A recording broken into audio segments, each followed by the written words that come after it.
Okay, bruh. Okay.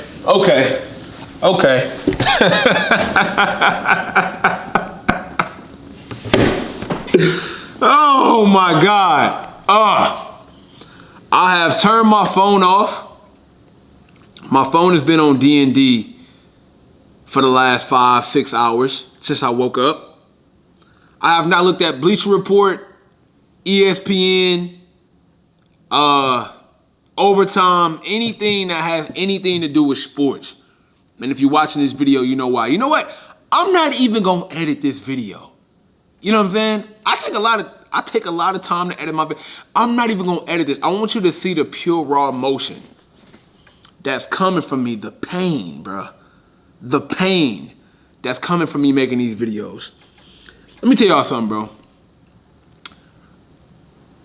Since I was old enough to dribble a basketball, 3 guys I looked up to. Number 1, it was Gilbert Arenas. Y'all know that. Y'all know that me and Jay Jones been going back at it, back and forth, because I'm Agent 00, but not like the agent from AMP. I'm the other Gilbert Arenas, okay? Gilbert Arenas was the first player I ever seen that played, and I was like, damn, I can be that. Never happened. After that came Chris Paul. You gotta remember, Gilbert Arenas got hurt 2006. I was a kid. You know what I'm saying? So at that time, Chris Paul was drafted 2005.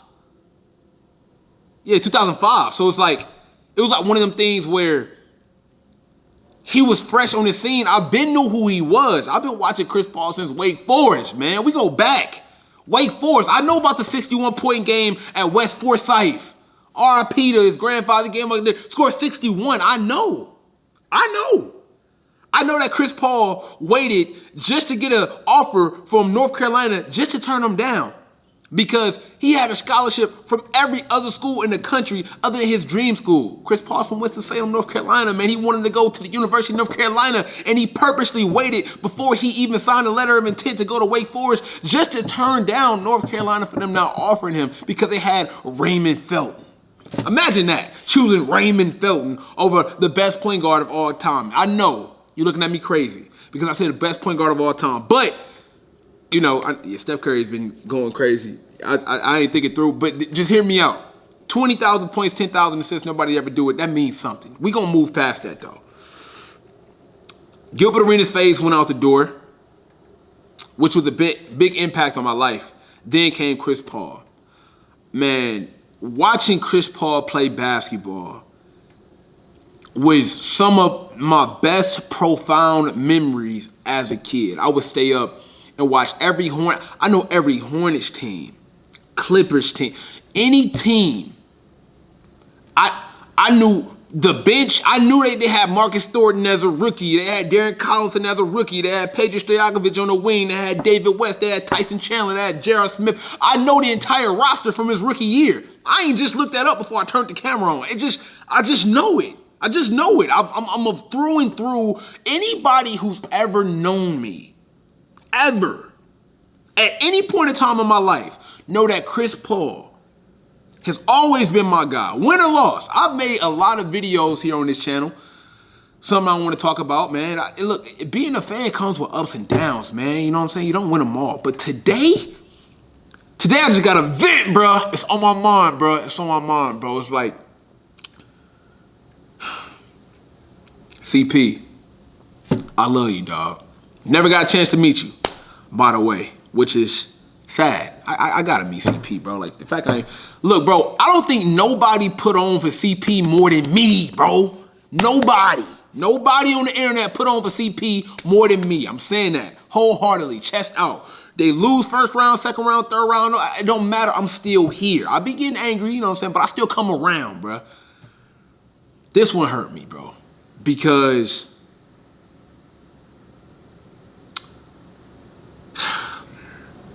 you get an opportunity to play with somebody like Kevin Durant. By the way, let me backtrack. I said 3 people. Gilbert Arenas, Chris Paul, Isaiah Thomas. Isaiah Thomas came around because I used to try to play like Chris Paul. Even though Chris Paul's my favorite player, When I used to try to play like him, it just didn't work. I shot the ball too much, bro. I was never a pass first guy. I was always trying to shoot the ball and score 30. Hell, that's why I fell in love with Gilbert Arenas' game when I was a kid. Bro, he would be going against my Cleveland Cavaliers in the playoffs and be giving them the work. I'm talking about Brian, Larry Hughes, Eric Snow, whoever want to come out there and guard him is getting 30 or 40 every night. Every night. And I'm rooting for the Cavs, but he's just that damn good. I'm like, bro, can somebody stop him? The answer was no, right? So it went from Gilbert Arenas, he got hurt early in his career, you know what I'm saying? And then he started to decline. Chris Paul was like my second favorite player at the time. He graduated to first in like 2007, 2006. But I've always watched his whole career from Wake Forest. You know what I'm saying? And, you know, as he started progressing, I noticed I can't play like this dude. So I wanted to watch more people that I can actually dictate my game like. And I found Isaiah Thomas coming out of Washington, hitting step back game winners. We was the same height, 5'9", lefty. We ain't have like the crazy bounce. We ain't dunking on nobody. We play up under the rim, and I started to model my game after him. So those are the three. Gilbert Arenas, Chris Paul, Isaiah Thomas. For three different reasons. I go back to CP because this was a year. Oh my goodness, bro. The West is the most unpredictable state it's ever been in. I mean, the playoffs, right? Miami coming in as the 10th seed in a play-in game to knocking out the Cavs. Then they about to knock out the Knicks. Like, that's never happened. Then you get the Lakers that make it in the play-in game. And then they knock out the Memphis Grizzlies. And it's too early to call what's about to happen with this series. But it's like, so much craziness is going on right now in the playoffs. I thought the most stable team was the Phoenix Suns. Let me talk to y'all, man. People go on and on about, oh, the Suns weren't going to win because they ain't have depth. Yeah, that's true. But you also got to think about it like this, right? They traded Mikal Bridges. They traded Cam Johnson. Bro, I'm hurt right now, bro. Like, God damn it, bro. Damn it, bro. God damn it. CP, bro. This was the one. I know next year you're going to be healthy. I know next year you're going to give you and Kevin more time to jail with D-Book and Aiden. I know that. And I know next year y'all can use the money and resources to work on the bench and be more of a full team. I know that. But the problem is, so will the rest of the NBA. You got to think like that too. Like, Memphis was nowhere near full capacity. Nowhere near. They had, bro. Half their whole damn team was hurt, including Ja, their best player. AD got carted off, right? Jordan Poole been playing like Jordan Dudley. I don't know who the hell Jordan Poole been playing like. I can't even say Jordan Crawford because Jordan Park, they not playing well, right? It's like half the Miami Heat ain't got nobody on their damn right. Everybody hurt, from Tyler Hero to everybody. Victor Oladipo, everybody hurt over there. It's like, understanding sports, when you've been watching sports as long as me, bruh, and you understand that, like, every team has a window. When Chris Paul played for the Clippers and Josh Smith had the game of his damn career, scoring 30 in the fourth quarter, and they lost, that closed up their window. You don't have all day to win. You don't have 5 years to win. The reason why Golden State is Golden State is because they won a lot in the window that they had. Who knows? Their window might be over. When you hear stuff like Draymond Green contract is up and Jordan Poole not playing well, so they might trade him, and like, that might be the end. But what did they do in that window? They won. I don't know if the Suns' window is this long because, let's be honest, bro. We got to talk about the elephant in the room, man. It's Chris Paul's health. And I don't even want to blame Chris Paul for it. You got to understand, when people be like on Chris Paul, like, you always hurt. You think he want to be hurt, bro? You think this nigga invests his entire offseason, changes his entire diet, right? His entire diet, and works out and trains every single day to get hurt. It ain't like niggas want to be hurt, bro. It happens. This shit happens. It ain't like niggas go out there knowing or wanting to get hurt. Getting hurt is one. If you're not playing well, bro, that's on you. That's something that you can control. You can't control if a nigga land on your ankle or if you pull a groin. I mean, you can, I guess, by getting treatment, eating right. But it's like, what happens when you do those things and this shit still happen? You have no control, bro. If I stretch out if I do yoga and I stretch for 2 hours before I go hoop, bro, and somebody land on my ankle and I break it, somebody land on my foot and I break it, or I try to go through a screen and I tear my rotator cuff, it ain't got shit to, what do you want me to do, bro? I can't control that. What I can control is to make sure that I'm here, I'm available, I'm ready to play, and he's always been able to do that. So I hate when people attack him on the injuries ish, because I feel him on the end where, like, it ain't like he out here bull crapping, like not showing up ready to play.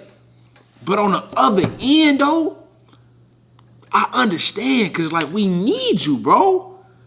Like, even though I know Chris Paul is getting older, he's still a floor general, bro. He still can control the pace, dictate the game. Not to mention, he got one of the best turnover to assist ratios in NBA history, which means the chances of you getting a good possession when he has the ball goes up like 100%, bro. Like, look at the assist to turnover ratio, which means, like, if the ball is in his hands, the chances that we not gonna get a shot up on this possession goes down tremendously compared to any other point guard in the NBA, which is very important because the NBA or basketball is all about possessions. That's why rebounds is important. Rebounds give you more possessions. Whoever get the most possessions get the most opportunities to score. Whoever get the most opportunities to score usually wins a game. You see how that all goes together, bro? You see how it all goes together? When it comes to him taking care of the ball, being able to have an IQ to know who needs the ball, who get a groove for it, he's super unselfish. He ain't out here trying to get 30. He's very unselfish. You need that. You need that. That's very important. That's the shit that don't show up on the stat sheet. That's why it hurt to be here today, knowing that we don't have an opportunity to compete for a championship. Now, all props to the Denver Nuggets, bro. They're good.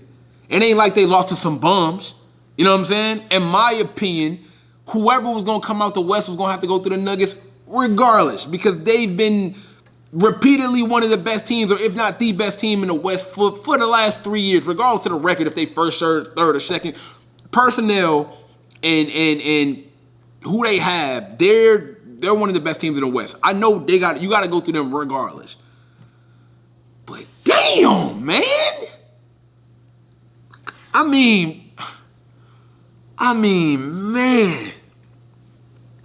Chris Paul said it his best. It was a quote. I ain't even going to edit this video, bro, so I'm not uploading the quote. But he said if he don't win a ring with KD, he going to go play with Dwight Howard. Like, that's how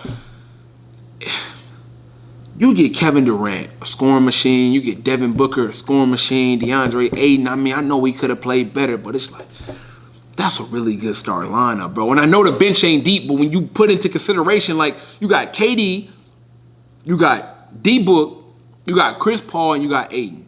Even if the bench ain't good, all four of them not getting subbed out at the same damn time, so it don't matter, bro. Like, if KD gets subbed out, you still got fucking D-Book and Chris Paul out there. And if Chris Paul gets subbed out, you still got KD and Book. And if Chris Paul and Book get subbed out, you still got KD. So it's like look, I understand the bench ain't heavy, but hey, Terrence Ross ain't a bum.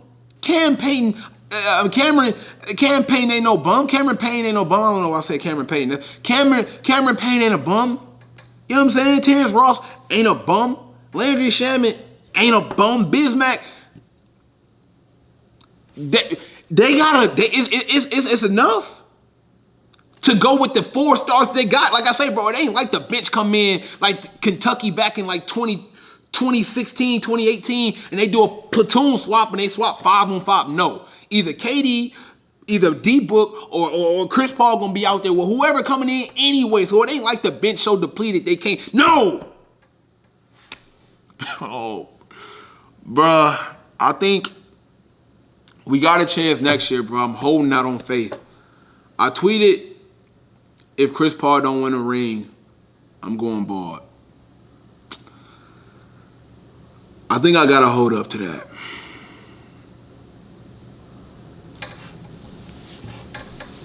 I might have to say goodbye to the waves, bro. I'll tell you what. If this video get 5,000 likes, nah, fuck that. Fuck that. Fuck that. Fuck that. If this video get 10,000 likes in a week, which is fucking impossible. I've never got a video over 5,000 likes. If this video get 10,000 likes in a week, my right hand to God, I will cut my shit bald and make a video of it. No bullshit. I'm a man of my word. Right hand, bro. Right hand. If the video get 10K likes in a week, nigga, hold on. What's today? Today is May 12th. 7 days. May 19th. If the video got 10K likes, on my soul, I'm shaving my shit bald. All the way. All the way, bruh. I'm talking about Shaq bald. I'm talking about Charles Barkley bald. I'm talking about, nigga, bald, bro. You see these waves, nigga? Gone.